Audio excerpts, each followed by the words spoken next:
Welcome to the 201. I'm Nicole. I have Tomas and Mana, my lovely little co-hosts today. So they'll be hanging out with you in chat and keeping me on track for this class. And we are going to dive into Story Bible today. So yesterday we focused a lot on working with first draft and brainstorm. And today we're going to just do another story inside Story Bible and spend a lot of time there, possibly still bouncing around into the other features as we need. I've shared the document link. One thing I want to remind everybody, I love it when y'all ask questions. Don't feel like you're interrupting me. If you have something to ask, please ask it. I love the interaction here. You don't have to raise your hand. Some teachers like that. I'm open to you just chiming in whenever. If you aren't comfortable speaking up, go ahead and type your question in the chat box. And one of the experienced users like Mana or Tomas will likely answer. If they can't answer or think you might want an alternative, they can ask for you. The only thing I do ask is that you mute yourself if you have some background noise. So if somebody comes in and talks to you, dogs barking or TV on in the background, then please mute so that doesn't get distracting for the class. Again, please do not hesitate. Got a bad review for whatever reason, somebody felt like they couldn't ask questions yesterday.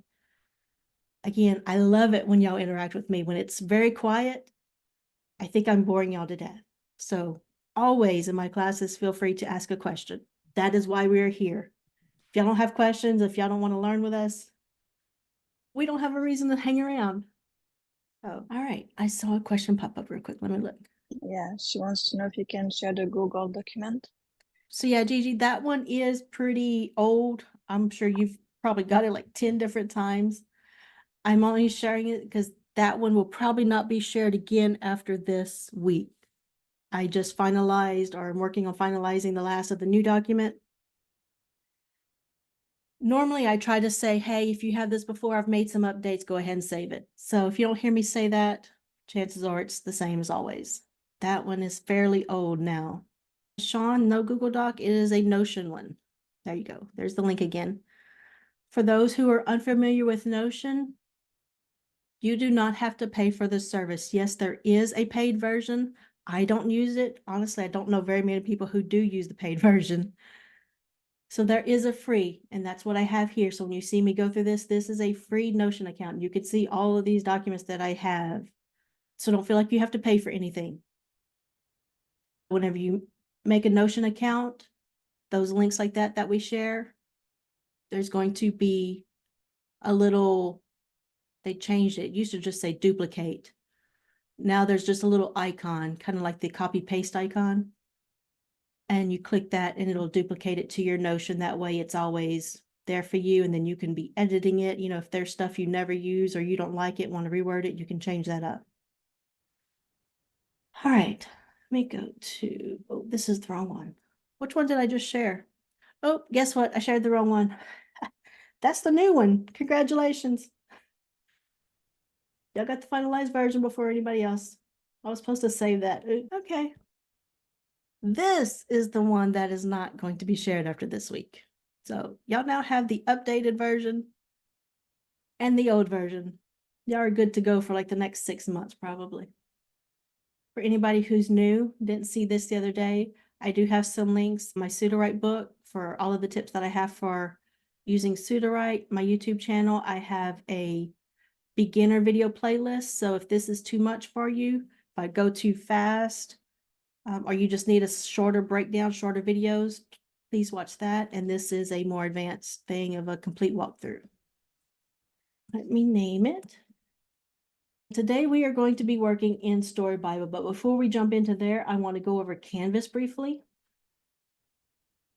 The very first time you go into Canvas, yeah, that's what I'm hoping it doesn't affect us too much. I did, let me double check the status. I checked it like 30 minutes ago. Let's see what it is. Currently still investigating. Ooh. Yeah, so hopefully our class goes pretty smooth. There are some issues with OpenAI, and Sudowrite uses the OpenAI for the majority of their boxes. Hopefully it's okay. All right, this is Canvas. In case you missed where I went, it's under the Story Bible box. Just click into that.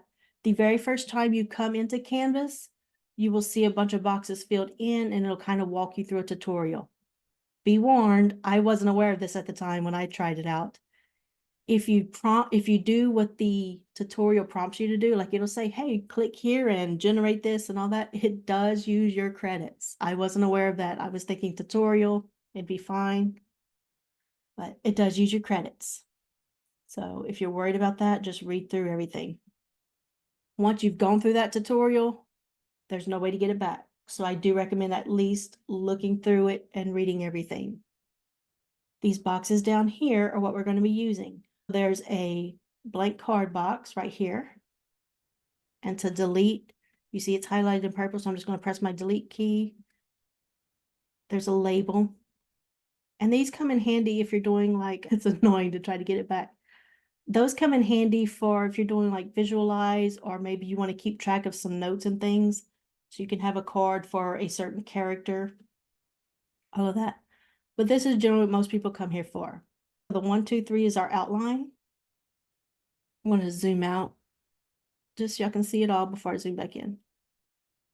This is one version. It's on the hero's journey. You can't see it up here, but if I click that, it offers different methods. So they don't stay in a circle. They have different patterns.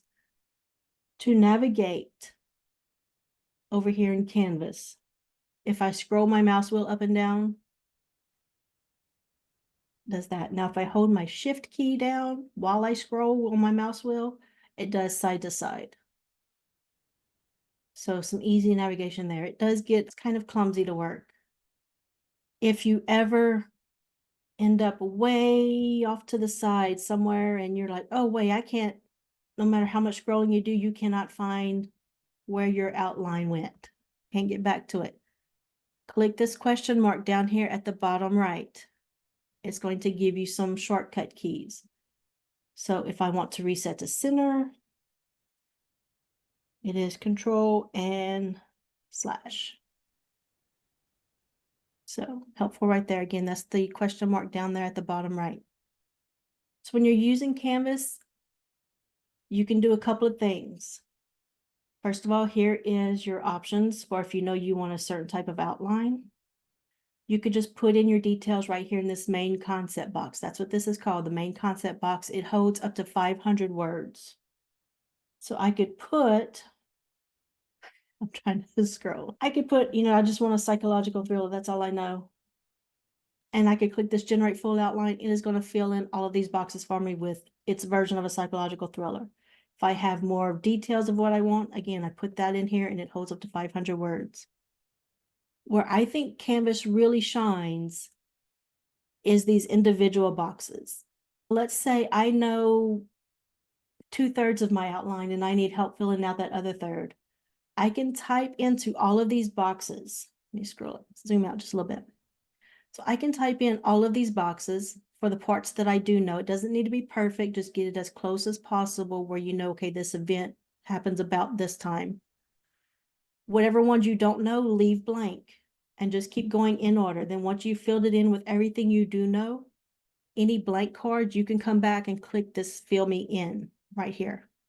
Keep in mind, if you generate full outline, clicking this button on the main concept box, it will overwrite everything. So if you filled in boxes, forgot to click the individual and you're thinking, oh, maybe if I just click this, it's going to fill in all of them at once. No, it's going to overwrite everything you wrote.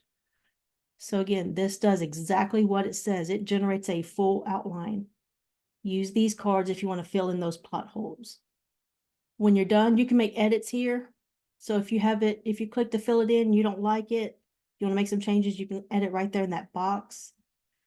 This generate options for this card, it'll generate 3 options. So if you really don't like what it did, you can click that. It'll give you 3 alternatives. Let's do this real quick.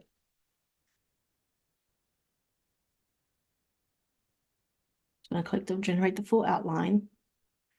One thing to keep in mind, if you didn't use this main concept box and you just filled it in manually and clicking this fill me in and you want to generate options for a card, you cannot do that unless you have something in this main concept box. So you can just put something as simple as your genre. Otherwise, a little error message will pop up saying you need to have something here. If I want to generate options for this card, and I didn't have anything in this box, it would not generate any options. So keep that in mind. But I can generate options.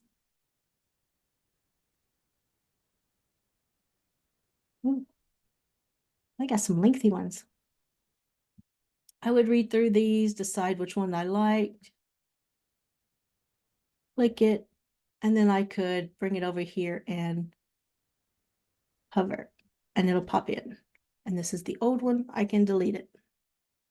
So I think that single card where you ask for variations costs about 200 credits. What does the whole outline credit cost there? Hey, hi, John.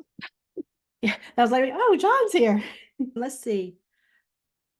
Canvas out. So generating the full outline only costs 908 credits. Generating the card cost 589. So that was technically 3 cards. So that's not bad at all.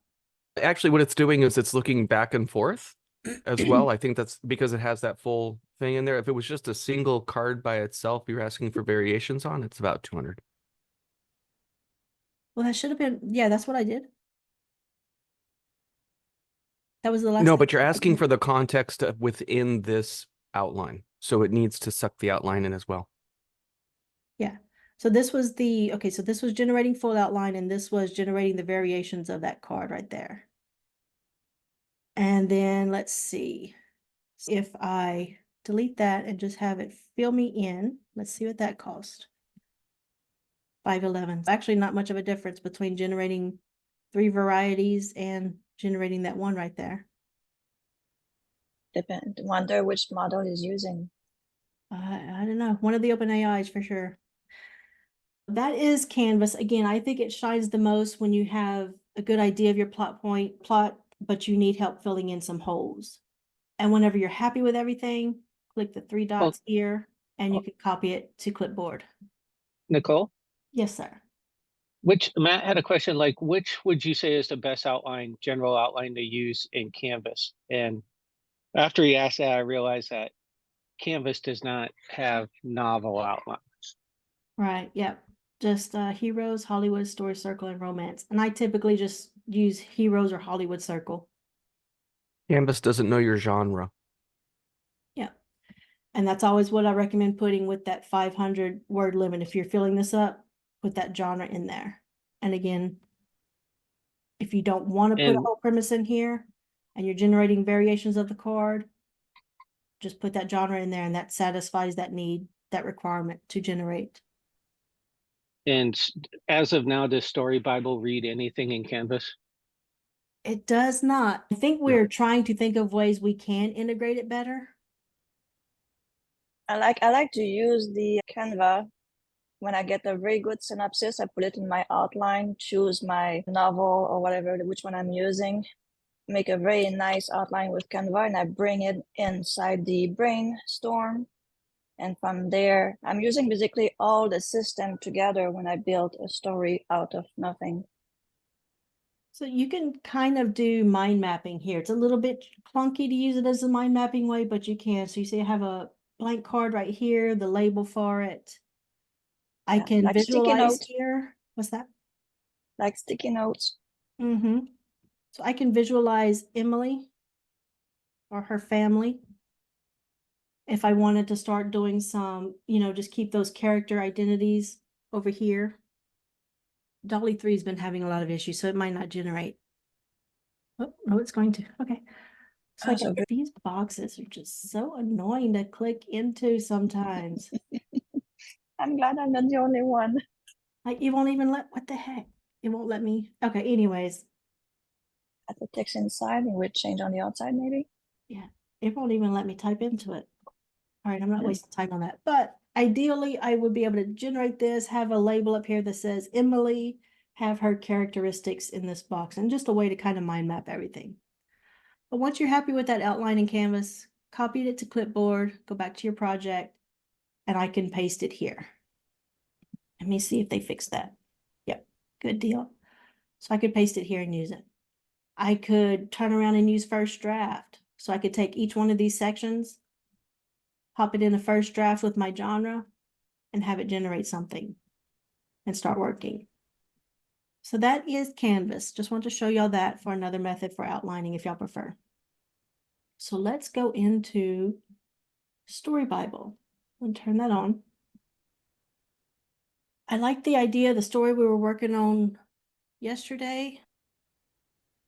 So I want to do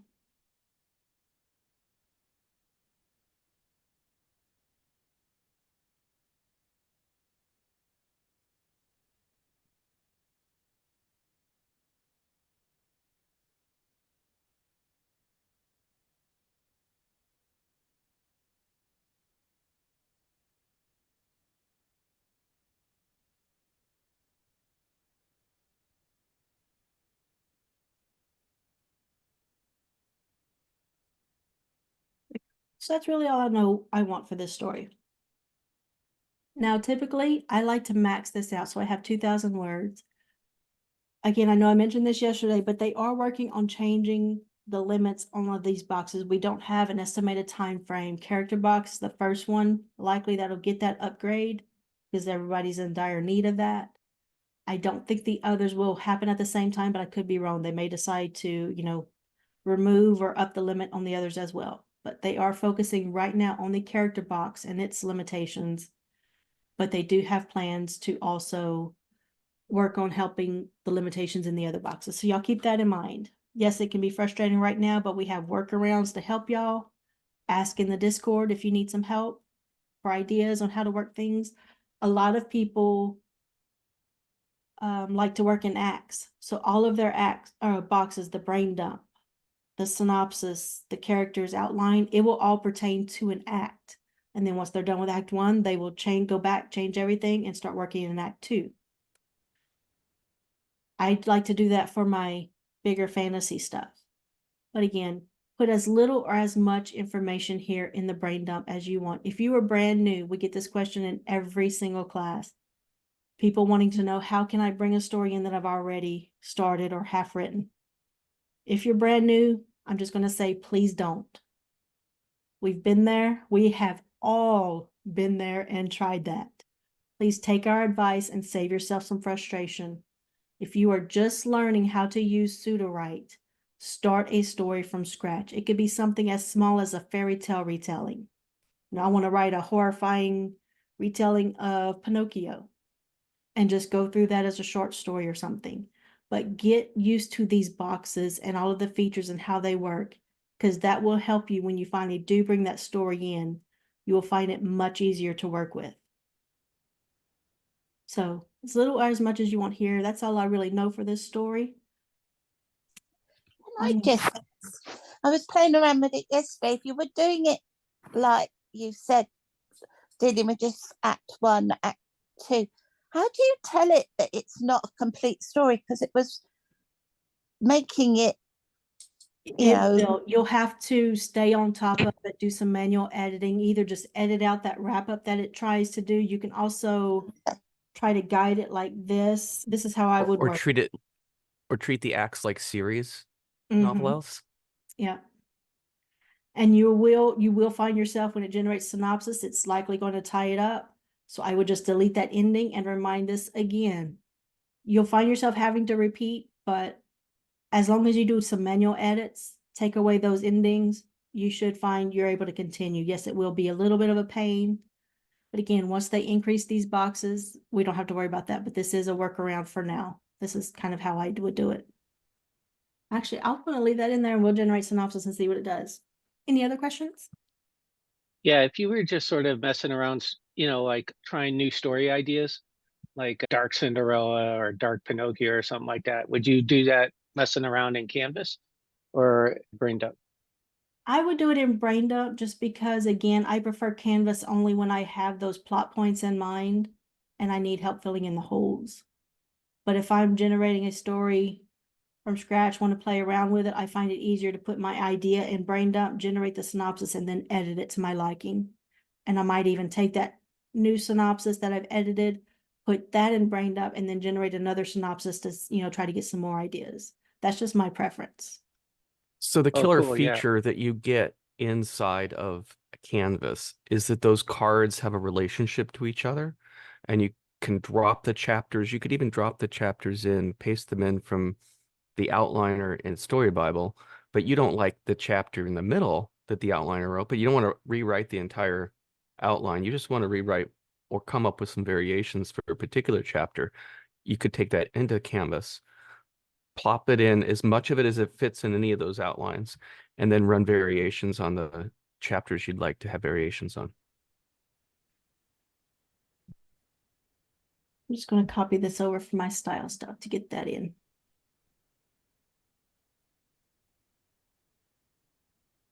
All right, I'm going to let synopsis generate while I talk about the genre and style. All right, so What genre, affects synopsis? what's that? What affects synopsis again? Just brain dump and genre. So we do have genre, great. Yeah. And also, since brain dump affects synopsis, if y'all forget, or if it just for whatever reason doesn't go into your flow, you don't put, maybe you don't even know what your genre wants. You want it right here. You can tell what elements you want in brain dump. So let's pretend I was doing a fantasy, but I didn't narrow it down. I don't know if I want young adult, epic, high fantasy, urban, whatever.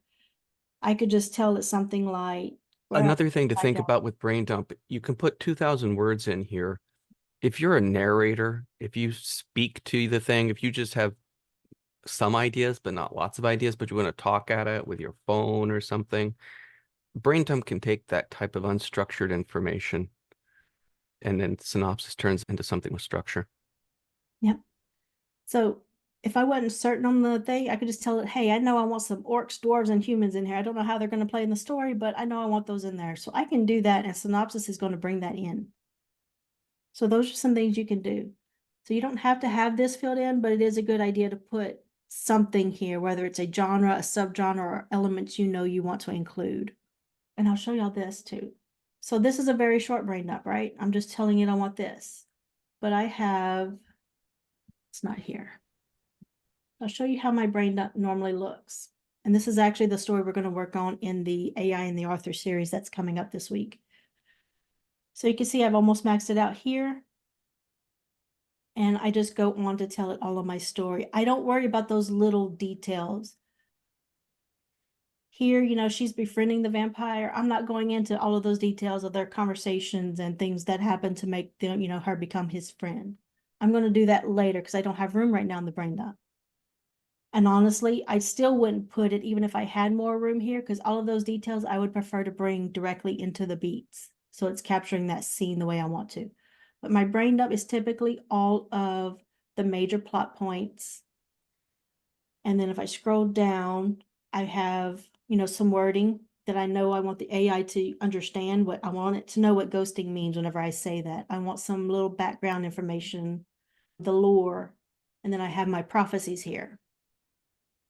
Once I generate my outline and I know everything's good, all of my other boxes have been generated, everything's perfected, I've edited it to my liking, I can come back into brain dump and remove all of this.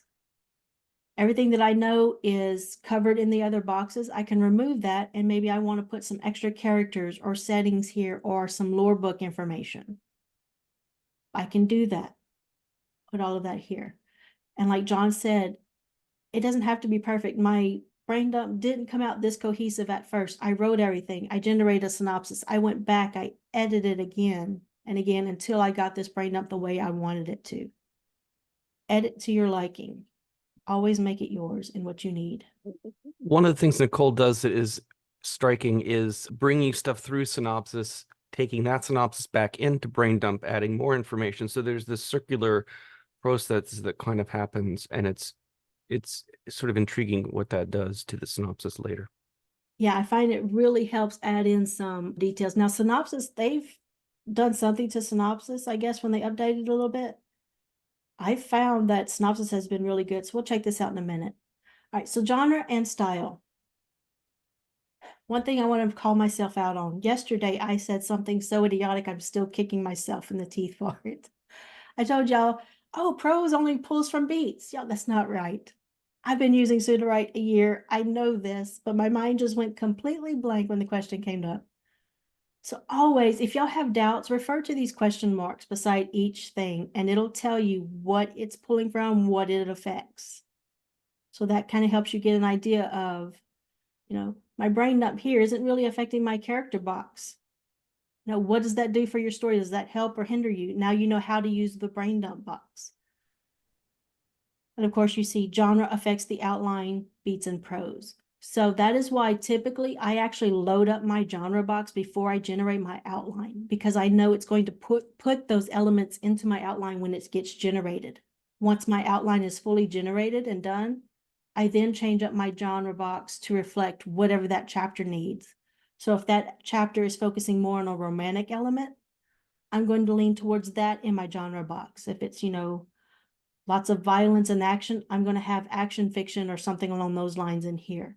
Change that up. Just because I know my book is going to be in the psychological thriller category on Amazon when it gets published, does not mean I have to keep that here in this genre box as I'm working through the story.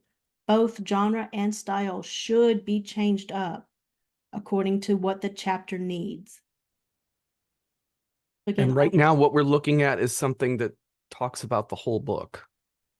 Even though it's small and short, it's quite this large map idea as opposed to a particular chapter. right. Both of these only hold 40 words, but something you can do. So this right now is saying I have 22 words, right? If we're pretending I'm maxed out and I need just to squeeze in 3 more words, so I'm going to do that.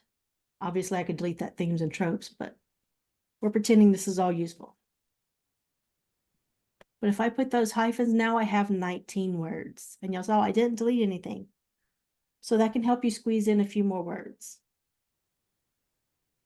Both the genre and style box have what's called a recency bias. That's why typically I would put all of these on a different line, and format does not matter. I don't want y'all to think that, but it's easier for me. So these would all be on a different line like this, because in both style and genre box, these last ones have more of an impact. It sees the whole thing, it still takes the whole thing into account, but there's a recency bias in both of these boxes. So it takes these into account, puts more weight on these at the end. So if I have things on a different line like this, I can, you know, if I don't want it to focus so much on the psychological manipulation, I can just cut that out, plop it in at the top real quick. That's why I like to do things on different lines. Now, since that's a theme, I'm actually going to keep that together. Hey, Nicole, something I do with the genre and style, I don't know if it's of any use to anyone else, but it works for me, but it might not work for anyone else. If you, in the genre and style, when you do your first chapter, if you put a comment at the top of the, inside the box itself, saying it's chapter 1 for genre, and a comment say chapter 1 for style, and a comment for synopsis saying chapter 1, when you come to do chapter 2, you can just edit those and then call them chapter 2 and change the content of genre, style, and synopsis, because you've got a backup copy in the history file and it's labeled. So at any time you can go back to the old version. And if you do that as you go through each chapter, you've got a nice backup of all your versions of your genre in the history file with the chapter heading on it. And at any time you can go and restore it back. And that's why a lot of us do this. Yeah, you've got your And outside John brought notion or whatever. Yeah. So that's a good point. Something I want to reiterate to everybody, especially if you're new. Yeah. Back up your work. I don't care if it's in Google Docs, Microsoft Word, Scrivener, wherever else. I don't care if it's just downloading it, saving it to a thumb drive. Back up your dang work, people. If this is an online thing, Sudowrite is online. Yes, they're really good at recovering things if something happens, but don't give yourself that pressure. Don't give them that pressure. Have that backup. So yeah, as I generate prose, I copy everything immediately into Scrivener. So I have my prose in Sudowrite and in Scrivener. I also have a thumb drive I save everything to. But it's a good idea to have, I'm trying to find it here. So like this is my overall stuff. So this is what I will be putting in my boxes, obviously condensed, before I generate my outline. Because I know I want all of these elements in there. Once my outline is generated, I can now come back and just copy whatever I need. Same thing with the style and genre. So I have all of my information already laid out right here in this thing for each chapter. I can just come into here, grab what I need, put it into Sudowrite. And typically I will actually have this pulled up. I also, again, copy it into Sudowrite just to have it there as well. But it's easier to have that separate tab at another place. Yeah, back up your stuff. And it's easy to have everything laid out beforehand and just copy it over. All right, so we covered the box size, recency bias in the box. Style is the last thing pros looks at. Ignore, again, that comment Nicole made yesterday. I don't think I'm ever going to live that down. But style is the last thing pros looks at. So it has the most impact on your pros. So again, make sure it is relevant to your chapter.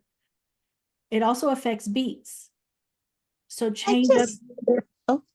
Just as you're saying about style box, and then you'll put things, directions in brackets. Does that override your style box if you haven't got enough room and can you use the bracket commands? Yeah, so if you need, let's say you just have a whole lot more style that you want to input and you filled up this box, use a beat header with your square bracket information. It won't override it. Make sure you don't contradict yourself. That's the important thing. That's the important thing with all of these boxes. Don't say you want a sweet romance and genre, and down here you're asking for graphic details of the sexual encounters and you want it dark and dirty. That's a contradiction. Don't have a character's name one way in the brain dump, another way in the synopsis, and for whatever reason you've got another way in the character. Always double check your stuff. If you make a change in one box, go back to the other changes. I don't care if this question mark says it doesn't affect it. Do yourself a favor.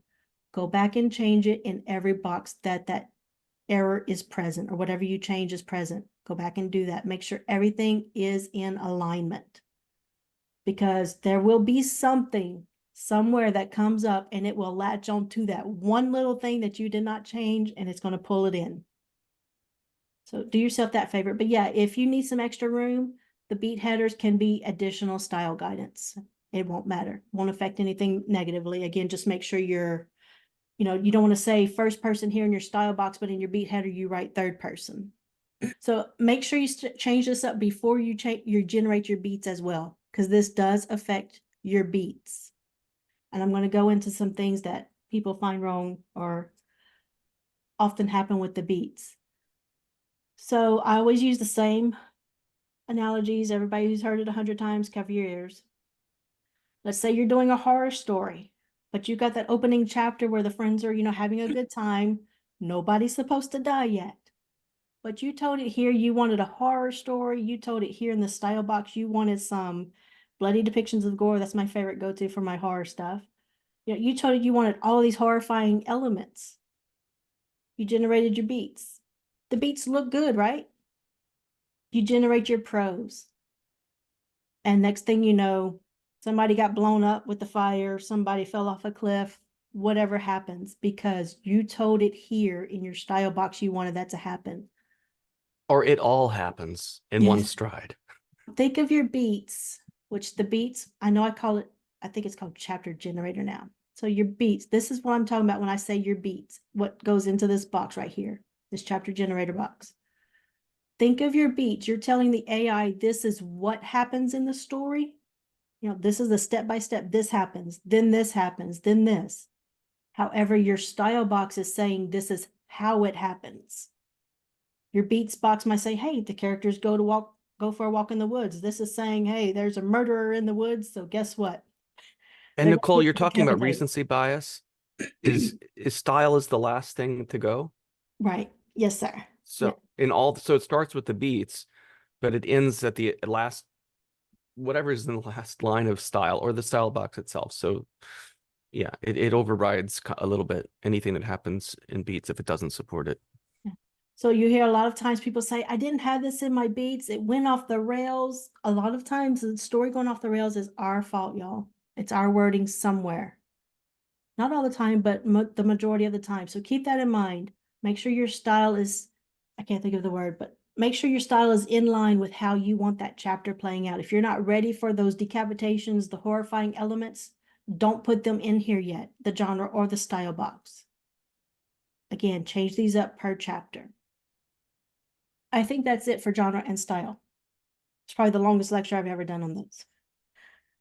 All right, so synopsis box. It pulled from genre and brain dump. This is the first place you can really make some edits. Like John mentioned a while ago, your brain dump could be rambling. Like you're going through, you're not necessarily typing things in order. You're not making complete sentences.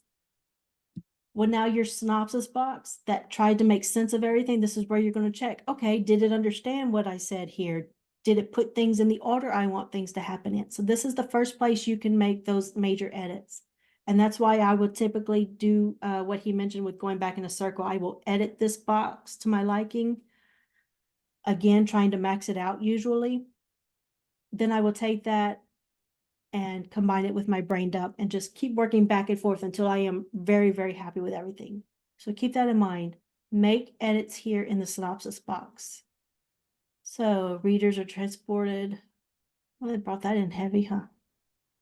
I'm just going to glance through real quick, see if I want to change anything. You see it gave him a name right here. Maybe I don't like that name. I can just change it. No big deal. Everything the AI generates counts against your credits, but anything changes that I manually make don't count. Let's see. I would actually probably want this to happen later on. So I can have it, notes being left at the crime scenes, or maybe I want the notes to start going to the precinct or something. Even the detective's house. That would be kind of eerie that the killer would know where he lives and starts mailing him handwritten notes or, those little blackmail choppy letters. So make your changes here. Generate characters. Oops, let me put my prompts in. So synopsis box, what I love about synopsis, and it's actually going to prove me wrong on something, you can prompt other boxes inside the synopsis box. So here I'm telling it how I want my characters formatted. Now, since a recent change, it actually does not listen to this prompt anymore. But I know I like it, so I still put it in there. I can use the rewrite box, and then it's kind of 50-50 on if it's going to listen to me now. It used to listen perfectly, though, so don't be afraid to instruct boxes in your synopsis box. This instruction is telling it how I want my outline formatted. I know I like my outline done a certain way with this little formatting here. So I'm telling it in synopsis versus rewriting my outline. So let's generate the characters. Let's see if it will happen to listen again all of a sudden. No. Again, no big, oh no, it is. Yay, it's listening again. I'm so happy now. And that brings up another thing.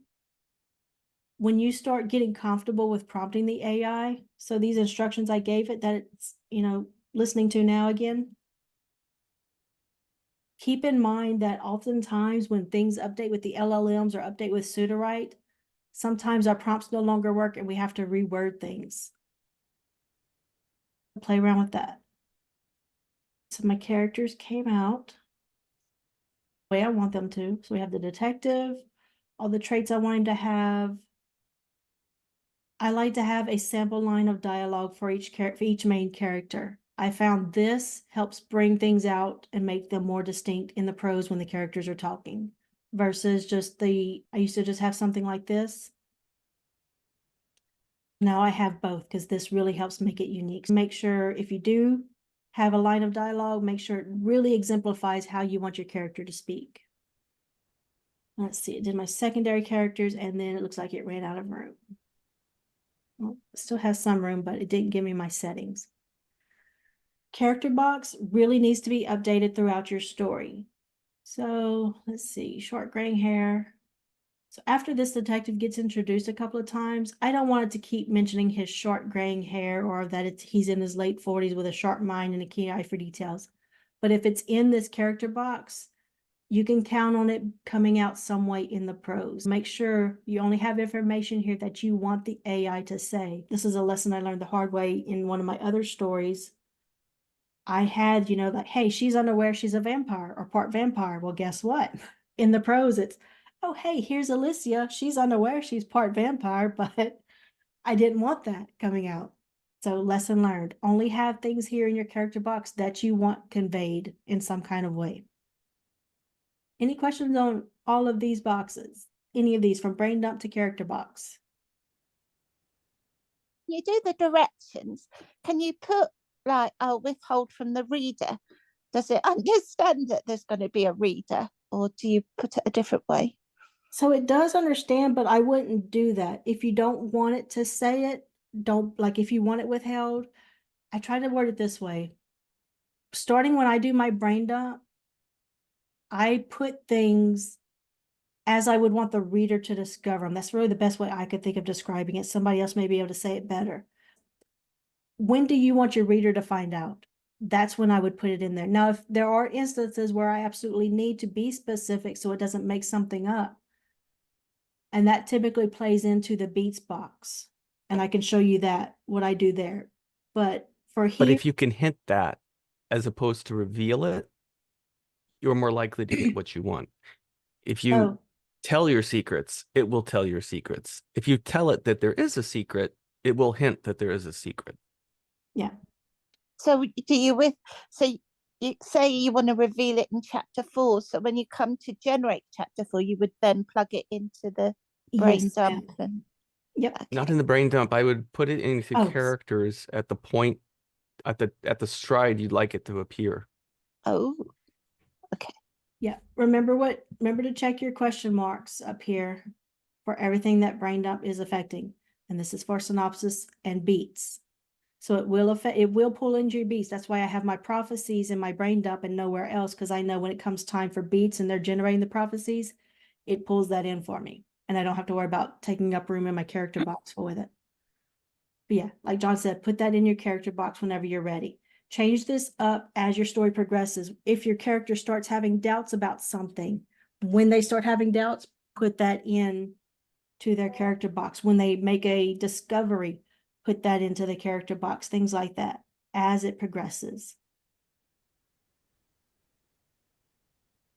All right, for your outline, you have novel outline and the same ones from Canvas. Y'all should be pretty familiar with these. Story Circles by Dan Harmon, and works really well if you want to do like a short story. It does 8 chapters typically. And then Hero's Journey, Hollywood Beats are, 2 of the most popular. If you're unfamiliar with what these outlines are, Tabby has a great class that was recorded and posted in the Discord course videos channel on outlines, and she went into depth on all of these outlines. I highly recommend checking that out. She also actually had a good character class. Novel outline is typically the one that I use. It requires something in your genre box. The others don't. So if you just left genre blank for whatever reason, you could generate the others. But if I tried to generate with novel outline, well, I have something in my genre box, so I can't show y'all, but, and I didn't have anything in the genre, it would say error, put something in the genre box. It takes into account your genre and all of your story information and adjusts to how many chapters it feels like your story needs to fit that. Or if you give it hints somewhere about how many chapters in the genre box or the brain dump or synopsis. So that's what I was fixing the show. So if I know I want so many chapters, I can put here in the genre box. It used to work very well for doing smaller, like I used to be able to say 5 chapters. This isn't working so well anymore. So if you want less than 10, just use Story Circle. But if I know I want 40 chapters, I've put 40 chapters right here, and it would do that for me. Keep in mind though, people often want more chapters, but they don't have enough information, especially since our brain dump is limited to 2,000 words right now. People often don't have enough story information to fill the requirement for 40 chapters. So your last 5 chapters may be epilogue type stuff of wrap-ups, showing the after the fights and everything. So I strongly suggest looking through the outline. If it gave you 25 chapters, really reading through and doing some manual adjustments versus just trying to make it so many chapters when you get to that higher number in the genre box. I can also tell Or work by act, I think you said before. That's good. I can also tell it here. So here I gave it how I want my outline to look. I could also tell it I want it to do a combination of romancing the beat and save the cat. So generate my outline with using romancing the beat and save the cat. It should combine those for me. And I'm only telling y'all about putting this information in synopsis so y'all don't have to use rewrites and use extra credits. But if you're out of room in synopsis, you can't put that information. Yes, there is the rewrite box. If I know I'm doing a romance and I want alternating POVs, I can tell it right here, alternate POV between the detective and the killer, which is actually a good idea, I think. So there's lots of ways to play around with it.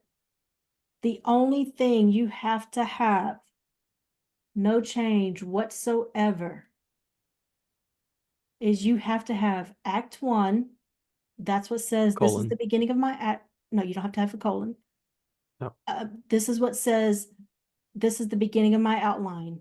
So if I have, like, a lot of people talk about prologue, so they might have a prologue up here. It's not going to see that prologue.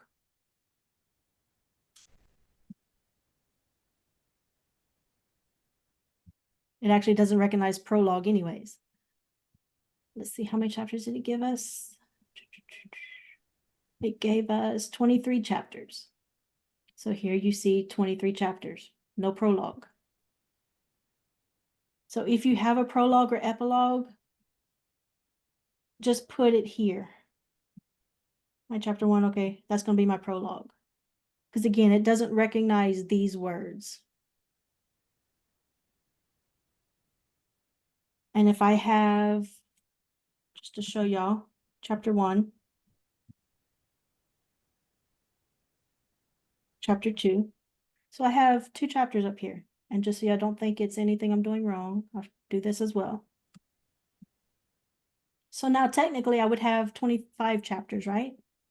No, 23 chapters because this is before my Act 1. So you have to have that Act 1, no Roman numerals. Oops, I don't know what I did. No Roman numerals, the number 1. And then each chapter has to have chapter, number, colon. So keep that in mind. Other than that, your chapter summaries can be in all kinds of formats. It can be a list of beats, 10 beats, 15, 20 beats. It can be your paragraph format. It can be an extended paragraph. And it could be the way I like. I also tell it sometimes to do scene and sequel and have my certain beats reflect that. If you need to make room, again, working in acts is a great solution. But let's say you're working in acts and you still need room for other chapters. So I'm here, okay, so this is 5 chapters. Let's say 5 chapters filled up your box. You're ready for chapter 6 or something. So you can delete all of these words, but leave the chapter numbers. And I say that because if I put this as chapter 6, I'm working on chapter 6 now. It doesn't recognize that as chapter 6. It recognizes it as chapter 1. So that just helps with some confusion. So keep the numbers there, delete your wording in all of these chapters, and then you'll have room to do your chapter 6 now. And everything will still stay in order. All right. One last thing that you can do for outline that I like to do is actually to do style guidance here as well. So let's find, so some story information I didn't give it, but maybe now I want it to focus on.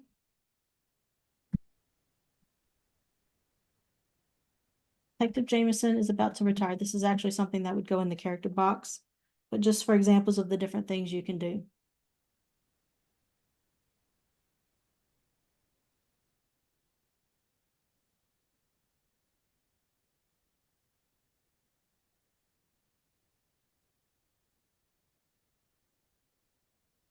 And if I go,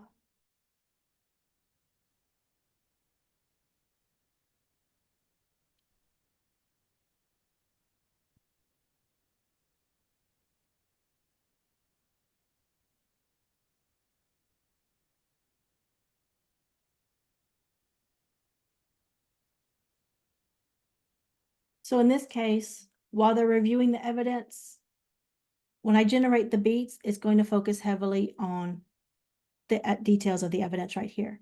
When I generate beats here, it's going to focus heavily on Jameson about to retire. Whatever instructions I put here in the chapter summary, that's what my beats will lean towards focusing on when I generate those beats. Keep that in mind. That's a good way to drag something out. If you have a battle scene and you're wanting that whole scene to be nothing but your battle, instead of just putting, hey, there's a battle going on between such and such, put here,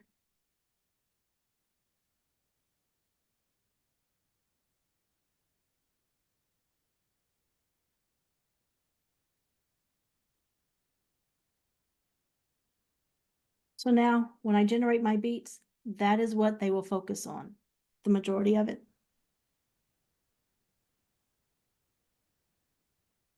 One last thing, and let's generate some prose. For spicy authors, let's say you're not good at doing the sexual scenes and everything. You don't know where to put them in the synopsis box or in the rewrite outline box. I can put, hey, this story needs to have at least 3 sexual encounters or 2 sexual encounters, however many you want. So when I put that, it can rewrite it and throw that sexual scene into what it thinks is an appropriate place. I will tell you to double check that because the AI's idea of an appropriate place is not the same as ours. I had my character stop mid-fight on a battlefield and go at it and then resume fighting. So definitely double check that, but it can help throw some scenes in there for y'all. Let's find one with some good action here. I'm going to do this one.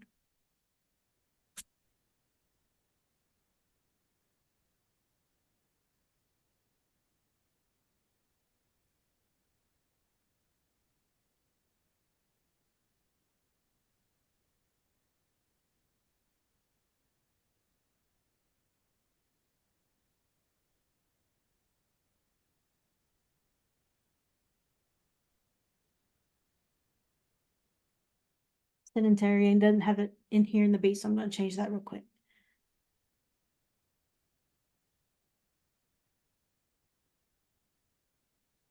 I would actually remove this and save that for maybe the next chapter or a couple chapters later. So they believe they have caught the killer.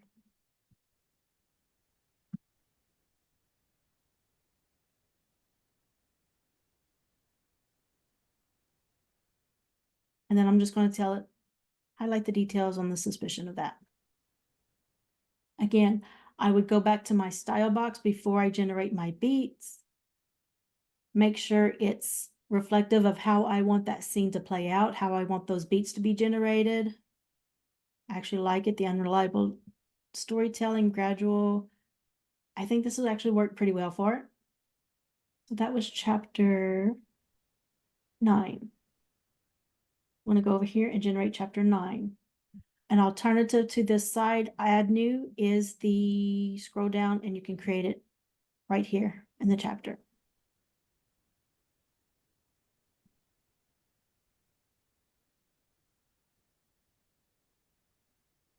Generate beats. Any questions on the outline? Yes, correct. If you put those directions, I would put square brackets within each chapter summary. Oh, has it? Awesome. I was going to show that today. Good deal. So these are Sudowrite's generated beats. When you hear us say beat header, that is instructions right here. This could be style and extra style instructions. It could be previous chapter information. It could be guidance for how that scene should play out. So in the document I accidentally gave to y'all, there are headers. I'm actually going to use this one. I could look and see what kind of scene I have. I have them for genres too, but this is all a header. You need to make sure, you can do the check beats down here to look. You need to make sure you have a number down here, or I'm sorry, separating your first beat. It doesn't matter what that number is. I can put a number 5 right here. I can make these all out of order. I can get rid of all of these other numbers. When I come down to the check beats, it's fine. Just like with the chapter outline, it reads them in order. Doesn't care what that number is. But if I don't put a number here and I scroll down to check beats, well, now it thinks that first beat is part of the header because there's no number separating it. So that's why you need numbers, or at least that first number if you use a beat header. And again, you don't need these other numbers. I typically delete them or whatever. So it looks at carriage returns, the hard returns right here. So if I want this to be one beat, I would put them on one line. I could combine as many of these as I want. That is now all one beat. And then if I want to separate them again, just do that. I actually want to combine these though. Read through your beats. You want to make sure everything is reflected the way you want it to. If it has wording in here, trying to elicit any information, this is going to come out in my prose, especially if I use Most Accurate. Most Accurate will follow your beats and pull things in almost verbatim. So if you do not like wording here, or if you don't want it to, if you think it's approaching revealing something and you want to get rid of it, do that. Make the changes here. Get rid of your pronouns. Let's see. So we have the suspect's behavior. So you know what's going to happen here? Let me check my character box. We have somebody actually listed as the suspect. Oh, we got the killer. That's it. Okay. So questioning this suspect. In this instance, I don't mind, so I'm actually going to leave it. But if you have something like this, the AI is going to do one of two things. If I, had a man or woman, the suspect here, it's either going to pull a character from the character box to fill that role, or it's going to create a new character. In this instance, I think it's actually going to create a new character because of the wording, since everybody else has a role. If that bothers you, if you find the AI bringing in characters that you don't actually have, check your wording, get rid of all pronouns, get rid of all vagueness. Hide this. And I'm going to go over a couple more things with beats while I generate. Oh, let me check my second beat. So this is a beat. This is a beat. All of these individual ones are beats. So that's what we mean when we say check your beats. When we say a stride, we mean 2 beats at a time. That's how the AI writes, is 2 beats at a time. So 1 beat, 2 beats, 1 stride, 1 beat, 2 beats, another stride. Let's see.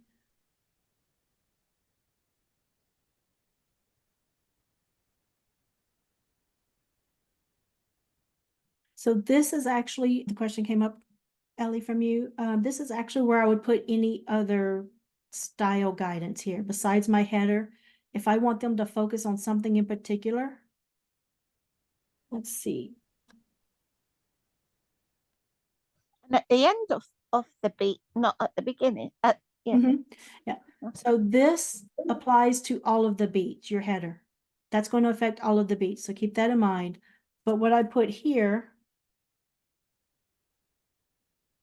let's do describe the evidence.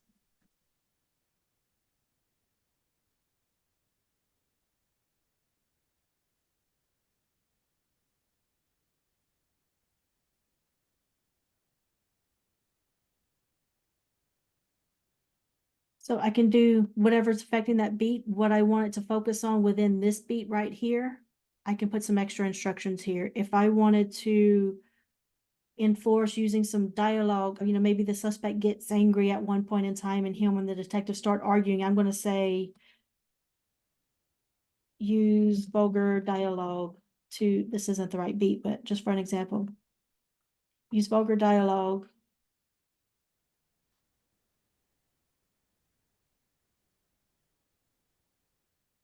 And if it's doing beat 1 and 2 together, and you've only put the description in beat 1, how does that affect beat 2?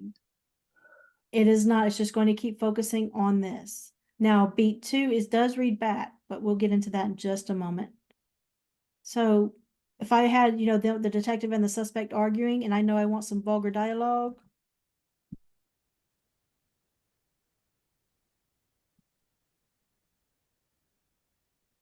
so I can do this for each beat, just to again give that instructions. And that's why I typically put a lot of words here.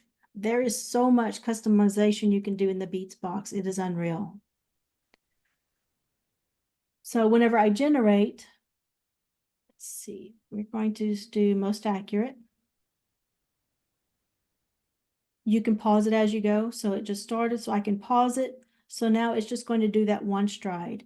And then I can edit this to my liking. When it's done generating, I will read through it, make any changes I want, and then when I continue to the next beat, to the next stride, it's actually going to take all of those changes into account. And John says this works really, really well for best prose and keeping it on track. So if you like best prose, but you find it's going off rails, edit your prose here, make sure everything's in line, and then continue. So here is the generate beats button right here. And if y'all ever don't have this box, click this typewriter icon. That brings it back, gets rid of it. There's your generate beats. Again, I can make changes before continuing. If I hit restart, it's going to start over from beat 1. I can switch models. Let me scroll down because I think it wrapped up. I don't want that one either. Now I want to continue in best prose.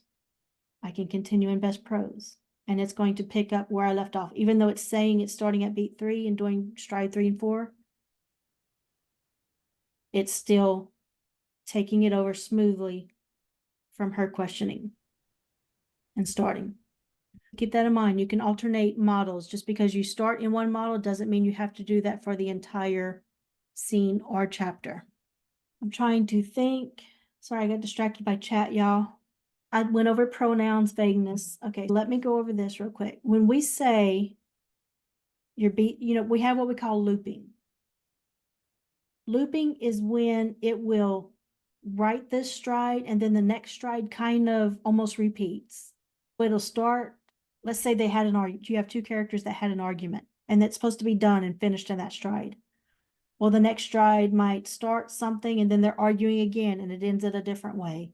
That's called looping when it's repeating an action. Two things can cause looping.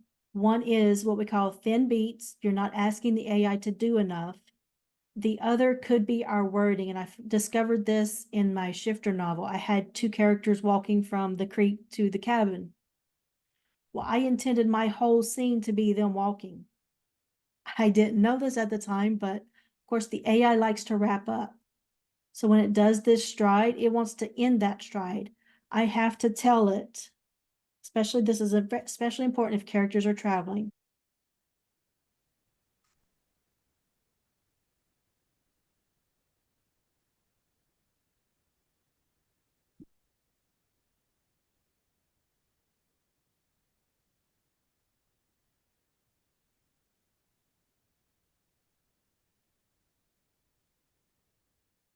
So I didn't know to do something like this. I just, was having my characters walk and putting in the information about the conversation they were having, other things they were doing. But yet the AI kept looping because it would end the stride with them arriving at the cabin, but yet my next beats mentioned them walking to the cabin. So again, they would be walking to the cabin. A lot of times it could be our wording. Make sure you take note of that. But for thin beats,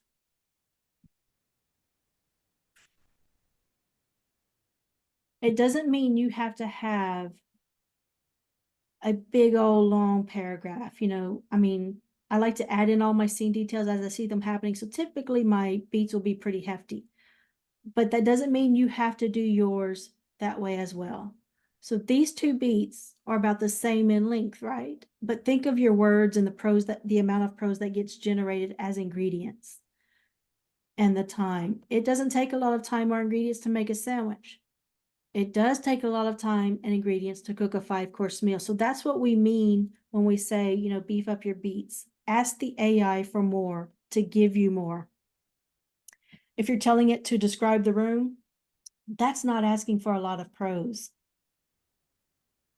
If you want, now say, let's see, describe the battle in detail or something like that, gives it more room, more prose. There's still a chance of looping in that. But you understand the difference between asking to describe a room versus asking to describe a battle? There's a lot more going on in that battle for it to work with. There's less chance of looping. Keep that in mind. Another thing we were talking about was wording.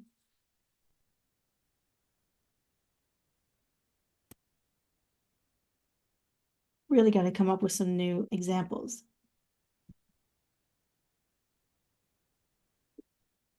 Your examples are strong. Oh, thank you. All right. Pop quiz. What is the AI going to do with this beat?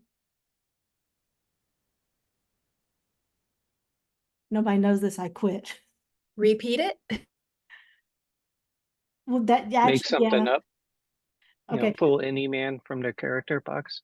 there you go. Yeah, and the repeating is a good idea too. Yeah, if I left it this lame, yeah, it would definitely repeat. But sorry, I meant to say what will it do with that? Yeah. So this She'll is make him what- a 5-course meal. yeah. So if I leave it as a man, the AI, just like Tomas said, it's going to go to the character box and say, "Hey, let me grab a man for you." Or it's like, "Oh, there's no guys in the character box. Let me go make one up for you." We don't want that to happen, right? We want to control which characters are here and showing up in our scenes. I'm going to say, Sarah walks into the coffee shop and sees Michael. Now, what is the AI likely, very, very likely to do when Sarah walks into this coffee shop and sees Michael? She and Michael are either going to have a conversation, "Hey, nice to see you, it's been a while," or she's going to have this internal monologue about how hot she thinks Michael is, but how he broke her heart and whatever he did to her last summer, all of that.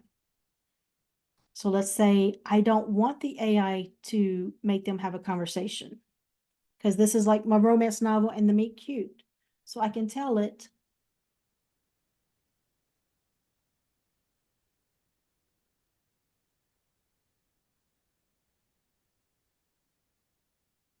so now I've covered all my bases. I no longer have a man there for it to just pull in somebody random. I've been specific, told it who is leaning against the counter, but I've also covered myself with trying to convince the AI not to have them engage in a conversation or anything like that. I would actually keep repeating this in the beat. Maybe she hangs out in the coffee shop for a while watching him, or, him watching her, whatever. I would put this at the end of every beat until I decided, hey, Sarah and Michael need to talk to each other. Just to, again, reinforce myself. I always like to say, don't give the AI the chance to mess up. Put this at the end of the beat. This is my favorite thing to put at the end of every single beat, especially if you have like best friends talking or two lovers or something. Hey, Nicole, Mm-hmm. have you explained how you use parentheses or brackets? This has been asked a couple of times. Oh, no. Okay, so the AI doesn't care if I use parentheses or a bracket. It just views them as a symbol. That's it. I use it just to help me keep on track. If I'm putting something in square brackets, that is instructions to the AI. And yeah, this can be considered instructions too. And like I say, it's really no big deal if you use a square bracket or parentheses. Just keep that in mind. If everything else I say confuses you, it doesn't matter.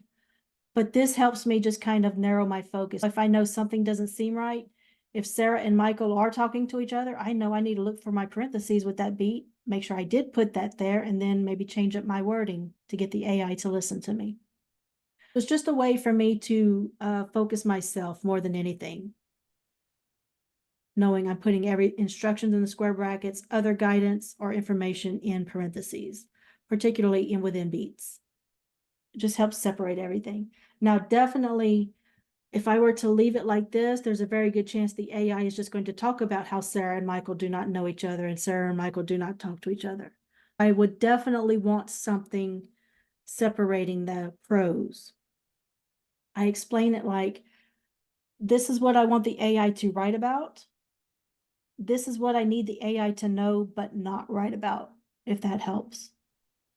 All right, so this first stride was most accurate, which is GPT-4 from OpenAI. It is the most expensive. This first stride, let's see how many words it was.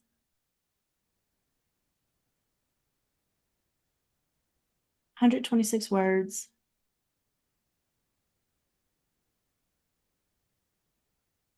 Cost us almost 7,000 credits. Best prose, 2,000. which reminds me I need to check something when we get to best pros. All right, so this is most accurate. Again, my beats weren't perfect. Normally I spend a good half hour on my beats, but I do recommend, if you're new to Sudowrite, have an empty style box and run the same stride in all of these models. Right here, empty style box, and run just one stride with all of these models. That'll help you get an idea of their base output. And if you're like, oh, I really like this one, then you know to lean towards that one and working with it and kind of mastering it. Because as John has pointed out, these models do things very differently. We have a class that we did, Model Exploration. It's in the Discord course videos channel, where he talked a lot about the different things he's found one model does better than the others. So I highly recommend that video for y'all.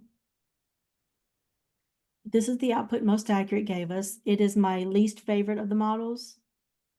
I just don't really like its style.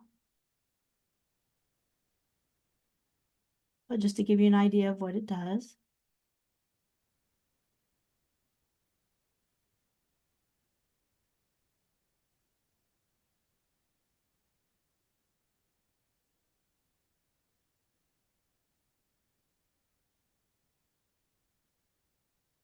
That goes into the interrogation. And then this is best pros. Let's see.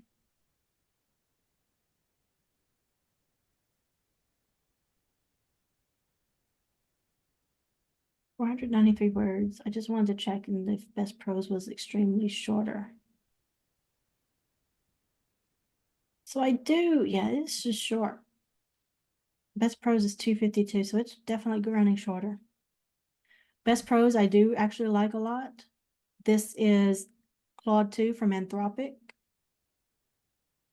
This is the one you really have to keep on track though. So it does like to give you some ideas and think, hey, you got to write a great story here, but mind if I chime in with my thoughts, and it'll throw something out there at you. But I like the way it does things.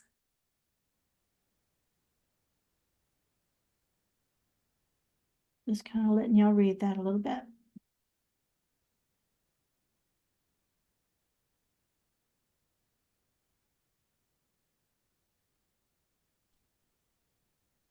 I don't want to have to keep scrolling all the way down, so I'm just going to copy these and make a new document.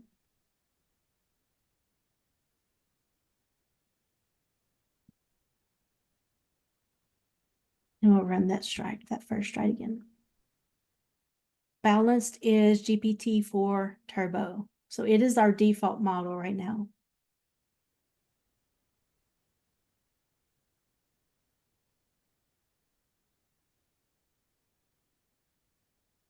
Oh, I didn't realize we were going over, y'all. Sorry about that. All right. Tomorrow is a 301. We will work more with the beats and trying to perfect those so y'all get an idea of how you need to work with them. I'm not going to use this story probably because I don't have a vision for it, so my beats would be really lame. But tomorrow in the 301, we will continue going over the beats, what makes good beats, and we'll go back through the boxes and kind of work in Brainstorm, First Draft, or some other places and see how we can strengthen up those boxes. But yeah, do an empty style box, run a stride through each of the models and see what you like. If y'all are not in our Discord, the question mark, whenever you are in Sudowrite, click that question mark, click the join our Discord. There are so many good tips and stuff there, y'all. Let's see. So we have tips and tricks right here. You can scroll through that. It's actually, I don't know, it has a lot of questions more than anything right now. But that's typically where people put, hey, I did this and it worked really great. Here you go. Stuff like that. You'll see I linked the document that you are supposed to get today. So if anybody didn't grab it, there it is again. We have the help channel and just a general. We also have the course videos channel. So this is the one that you'll probably find really useful. You can go back and look at all these previous classes. This is the models exploration class that John and I did, where we went into in depth on each of the models and stuff like that. All right, are there any questions before I end the recording? Did you want to show off chat or? Yes, thank you. We'll work with quick chat and quick edit more tomorrow too. It's what I wanted to do today, but let me see. Oh, I hope I have it on this account. Oh, I do. Okay. And you said it was released wide, correct? Yes. Okay. If you do Yeah, not have 5 minutes this, ago. log out of your Sudowrite, log back in, and if you still don't have it, refresh your screen. But it's Control K on PC, Command K on Mac. We don't have an actual button yet, do we? I could have sworn I saw a button the other day for quick chat. No, there's a chat thing that has nothing to do with us on the project side. Now this was And you have higher quality as well. this I'll have to find it again because this was somewhere like almost in a box or at the end of a dot. It was somewhere that like threw me off course. Like, oh, look at this. Do you want to refresh Find it. your screen? Maybe it'll come. I don't remember where it was. I'll play around with it and hopefully find it for tomorrow's class. So again, Control K, Command K, and we have quick edit and quick chat. If I wanted to ask quick chat,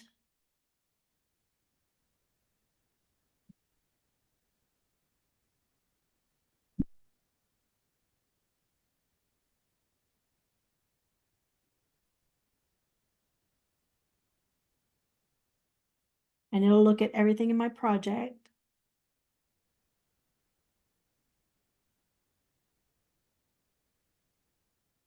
And give me some things. I could ask it pretty much anything you could ask in like Chat GPT, you can ask it here. And quick chat can also work like the quick edit. So if I told it I wanted it to rewrite something a certain way, it has actually done that. But you can ask it questions about your characters, about your plot. Let's see.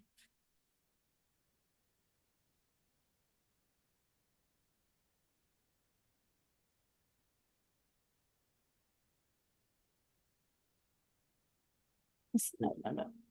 Maybe I want to remember.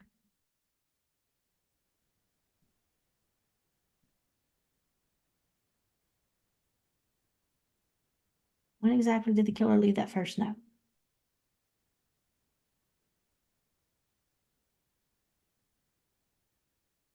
And there it goes, gives me the information about the note right there. A quick edit. Let's see.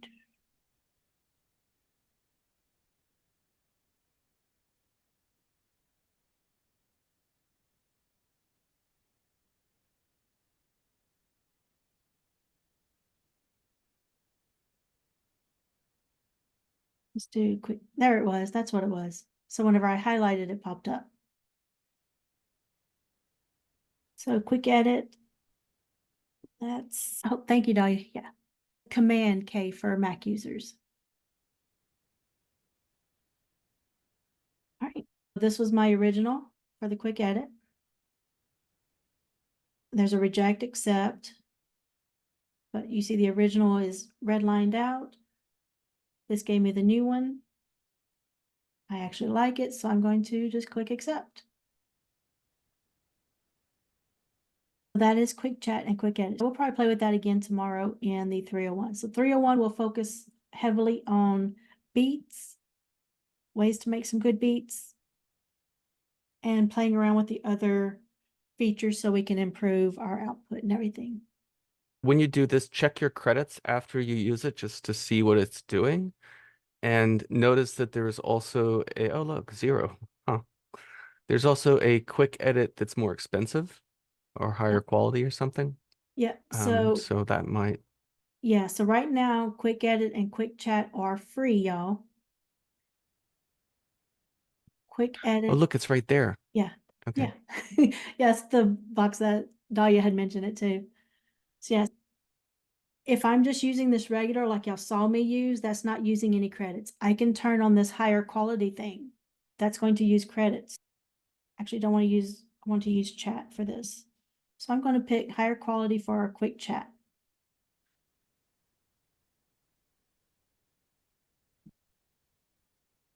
Let's see if it handles this. Structure a new outline for this story.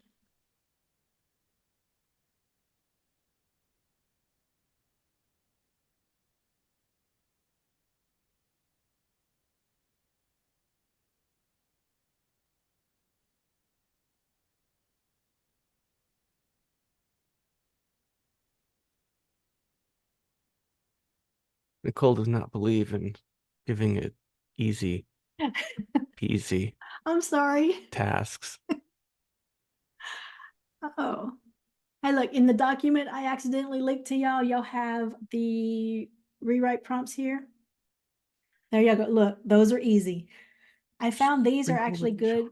All of these are pretty good too for like using for the chapter summary instructions or beat headers. Play around with all those.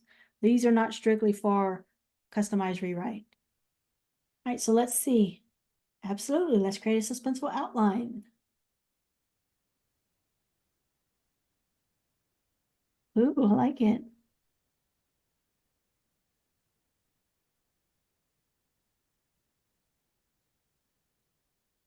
And so on. So I would tell it to Keep going. Continue. Yeah.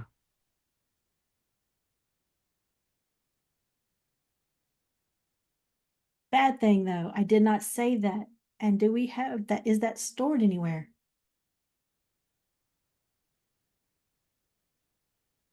Yeah, we don't have a history button on that, do we? I don't see one. And I'm not seeing it pop up in cards, so copy it out. Even if you aren't sure, just make a blank document for like a blank document over here, quick edits, blank document for quick chats. That way y'all can copy something in. Yeah, no, it doesn't save it. I tried and it doesn't save anything.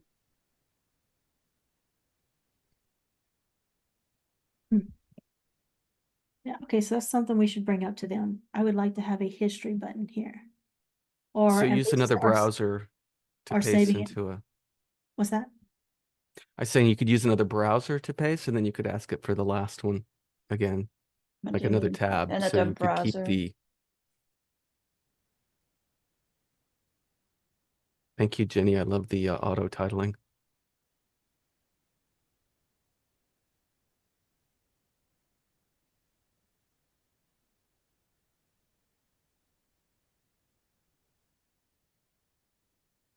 Let's see if it'll pull up after I've.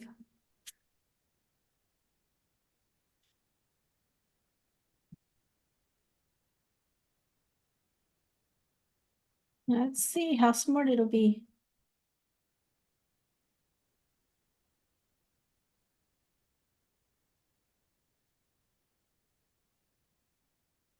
Nope.